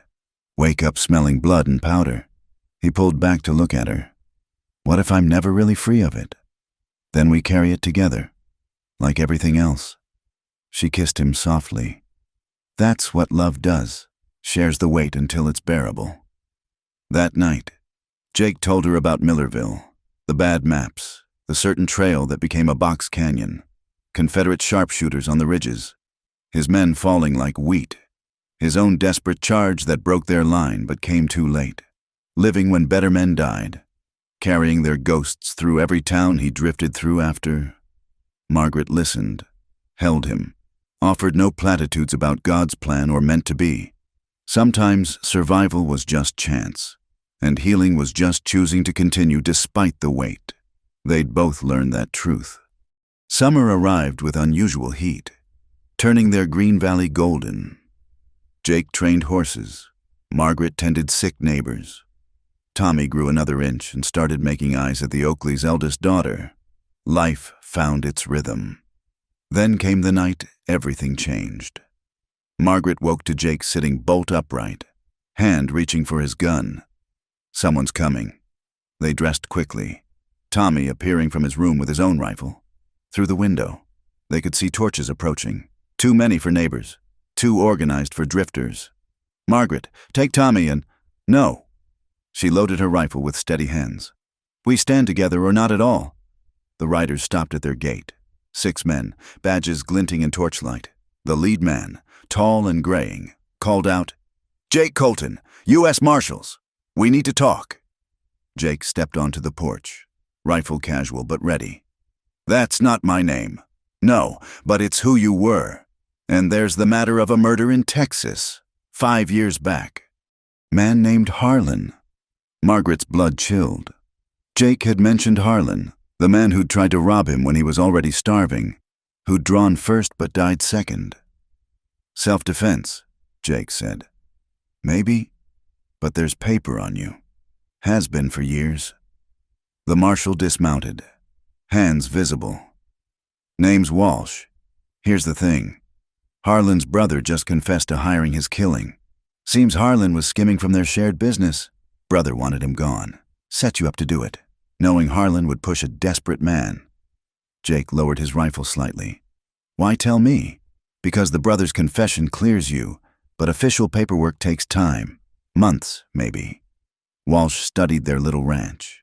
The life clearly built with sweat and hope. Could bring you in, make you wait in jail for bureaucracy.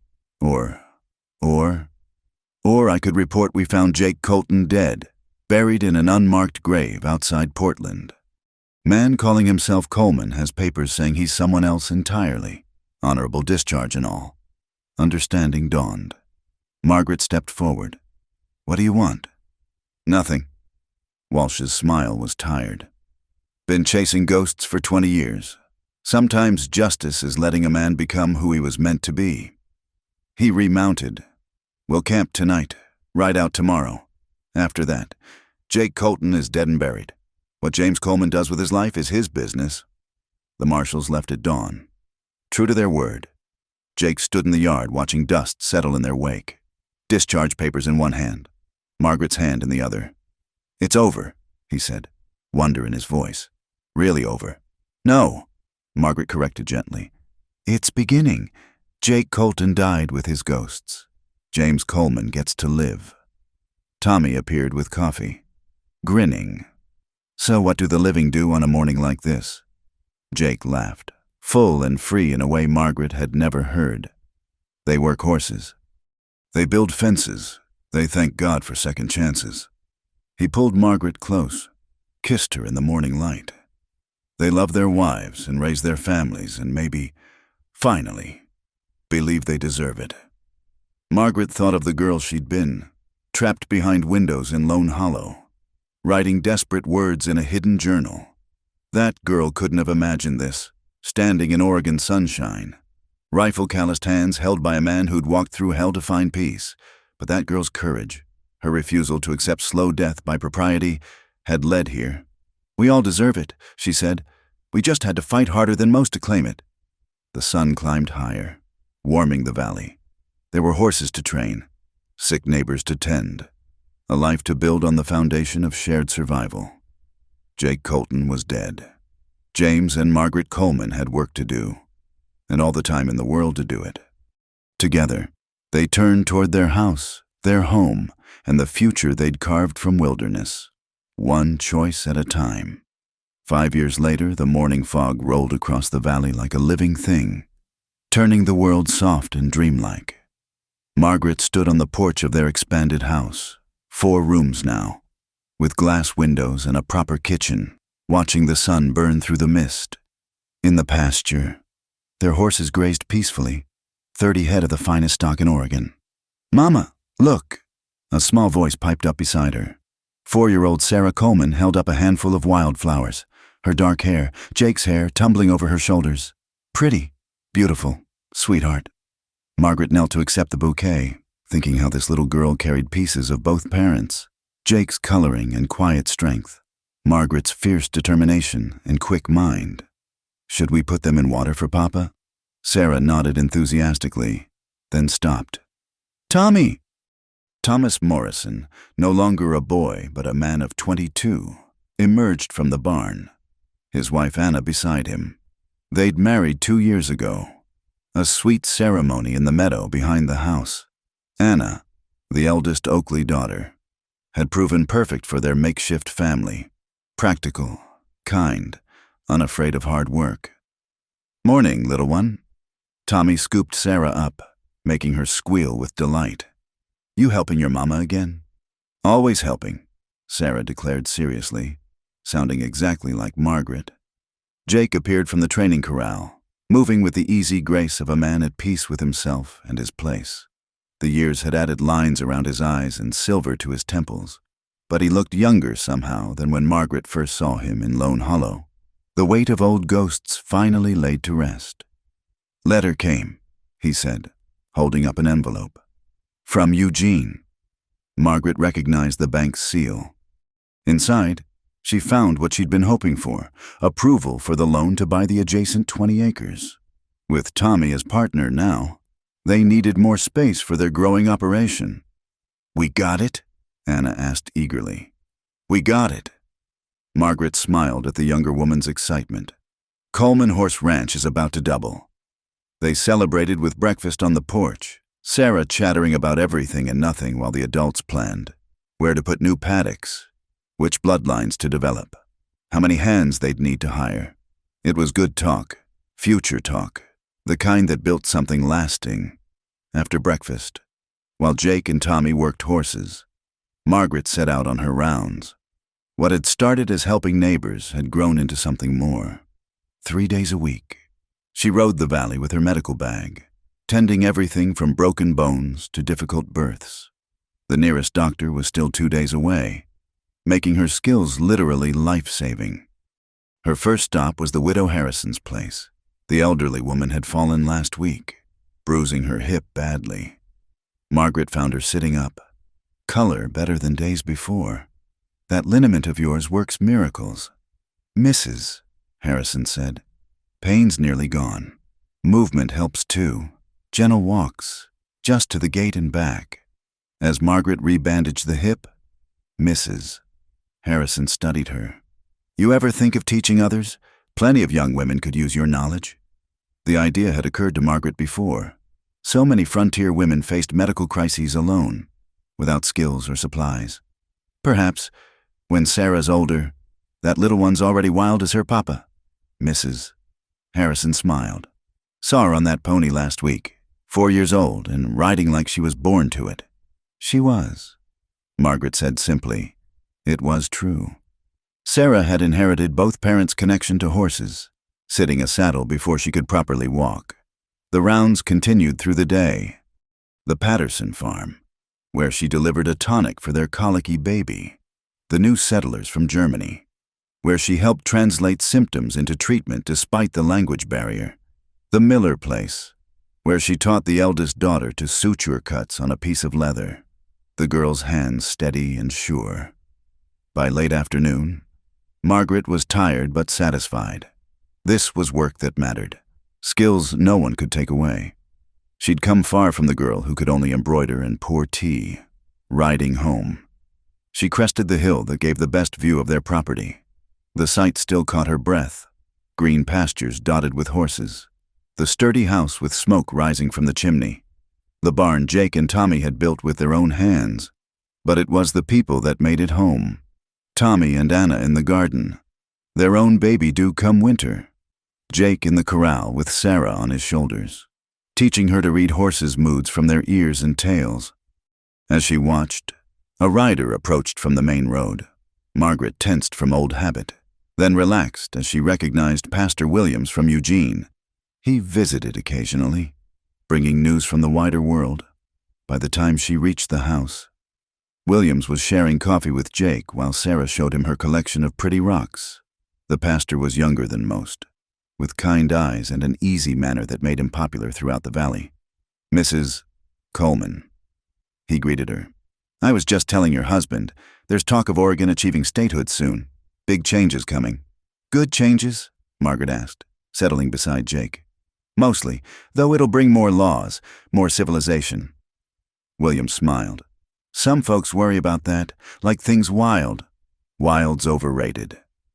Jake said quietly, "I'll take peaceful any day." They talked until sunset about the coming changes. Railroads pushing west, towns growing into cities, the frontier slowly closing. Part of Margaret mourned it.